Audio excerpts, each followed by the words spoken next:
ஒன்றும் இல்லை மேடம். இப்போ உங்க பேர் என்ன சார்? எங்கேன்னு பேசுறீங்க? ஆனந்தராஜ், ராமபுரம். சொல்லுங்க சார். என்னோட தம்பி வந்து 12வது படிக்கிறாப்புல. சொல்லுங்க சொல்லுங்க. அவரு நெக்ஸ்ட் என்ன பண்ணணும்ன்றத வந்து கேட்டிருந்தாரு. சரி. ஐடியா கொடுத்தோம். ஆனா சில நேரத்துல ஓவர் டென்ஷன் ஆயிடுறாரு. சரி. ஒரு ஐடியா கொடுத்தா அது வேண்டாம் அப்படி இப்படின்னு சொல்லி பேசிக்கிட்டு இருக்கு. சரி. திடீர்னு கோவப்பட்டு ஓவரா கத்துறது, வீட்டுல சண்டை போடுறது, சரி, இந்த மாதிரி டென்ஷன்லாம் அதிகமாயிடுது. சரி. அது எவ்வளவு எடுத்து சொன்னாலும் சரி அவன் ஒத்துக்காம சரி டென்ஷன் ஆயிடுறப்ப. ஓஹோ. டென்ஷன் காரணம் தூக்கம் எப்படி இருக்குங்க? என்னது தூக்கம்? நைட்டு தூக்கத்துல ஒரு மணி ஆகுது, லேட் ஆகுது. 1 மணி வரைக்கும் முடிச்சிட்டு இருக்காங்க. வரை முடிச்சிருக்காப்ல. காலையில எந்திரிக்கிறதுங்க? காலையில ஒரு 5-6 மணிக்கெல்லாம் முடிச்சிருவாரு. மத்த உங்களை தவிர மற்றவங்க எப்படி பழக்கிறாரு? இல்ல வீட்டுல எல்லாத்துக்குமே அந்த மாதிரி ஒரு சில நேரத்துல இல்ல வெளியே அவங்க நண்பர்கள் பக்கத்து வீட்டுக்காரங்க அவங்க எல்லாம் அவ்வளவு இது பிரச்சனை வர மாதிரி தெரியல. சரி. அதாவதுங்க இது வந்து நீங்க இந்த எந்த ஒரு ஸ்பெஷாலிட்டி அல்லது எந்த ஒரு பகுதி எடுத்து படிக்கணும்ன்றதுக்கு அப்புறம் தான் இந்த பிரச்சனை ஆரம்பிச்சிங்களா? ஆமா மேடம். சரி. அப்போ நீங்க என்ன மாதிரி யோசனை சொல்றீங்க? அவன் என்ன ஏத்துக்க மாட்டேன்றான்றதுக்கு இப்பெல்லாம் ஆலோசனை மையங்களே இருக்குதுங்க. எங்க இருக்கு?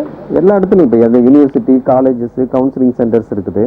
அப்படி இல்லைன்னா நீங்க இந்த மாதிரி மனநல மருத்துவர்கள், மனநல ஆலோசகர்னு சொல்றாங்க இல்லையா, அவங்கள்ட்ட போய் அதாவது பிரச்சனைன்றது என்ன அப்படின்னாங்க, நீங்க ஒண்ணு உங்களுடைய அனுபவத்தை வச்சுக்கிட்டு சொல்லலாம்.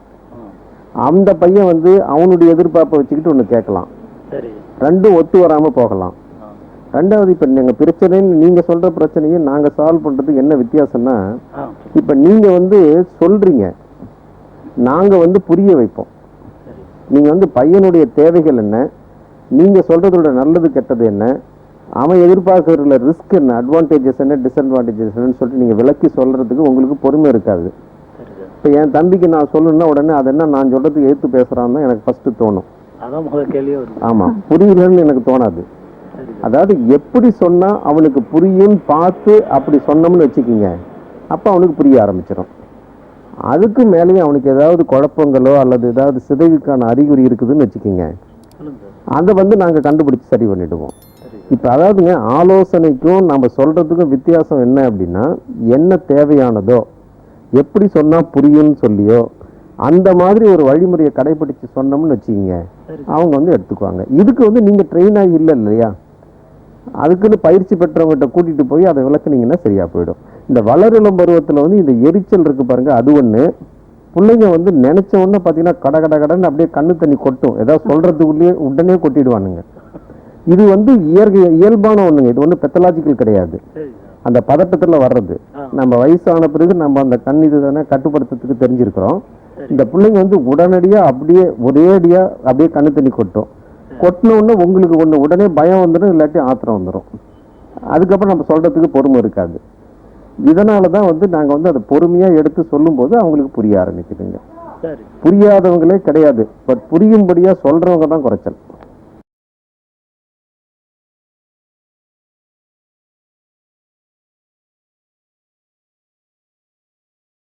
நீங்க எங்க இருந்து பேசுறீங்க? உங்க பேர் என்ன கொஞ்சம் சொல்லுங்கம்மா. திருக்கழுக்குன்றத்துல இருந்து பேசுறோம். உங்க பேர் என்ன? எங்க பேர் சொல்லுங்கம்மா. எனக்கு குழந்தை பிறந்து 5 மாசம் ஆகுதுங்க. சரி. அது எந்த இதுவுமே பண்ண மாட்டேங்குது. எது? குழந்தை சிரிக்க மாட்டேங்குது. சரி. எதுவுமே செய்ய மாட்டேங்குது. அது என்ன பண்ணணும்? மேலேயே பாக்குது, கீழே எல்லாம் பார்க்க மாட்டேங்குது. 5 மாசமாமா? ஆமாங்க. தலை நிக்குதா? தலை நிக்குதுங்க. சரி. முகம் பார்த்து சிரிக்குதா?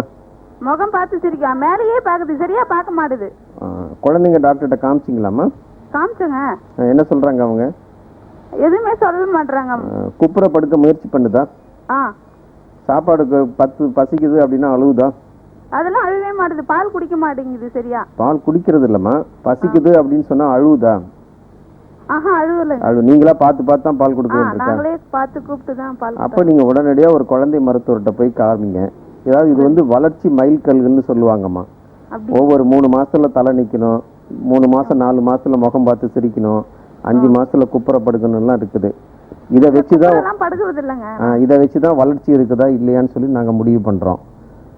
அதனால ஒரு குழந்தைங்க மருத்துவர், சிறப்பு மருத்துவர்கிட்ட போய் பார்த்து அதனுடைய வளர்ச்சி விகிதம் சரியா இருக்குதா, அதாவது 10 மாசத்துல நடக்கிறது 5 மாசத்துக்கு எதிர்பார்க்க முடியாது. அதே சமயத்தில் 5 மாசத்துல நடக்கிறது 10 மாசம் நடந்துச்சுன்னா அது தங்கி போகுதுன்னு அர்த்தம்.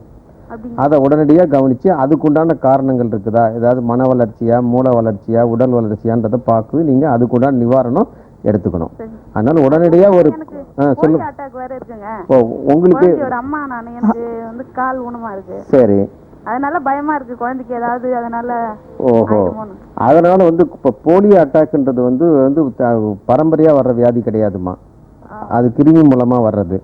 அதனால நீங்க உங்க வியாதி உங்க பிள்ளைக்கு வந்துருச்சோன்னு சொல்லி பயப்பட வேண்டியதில்லை.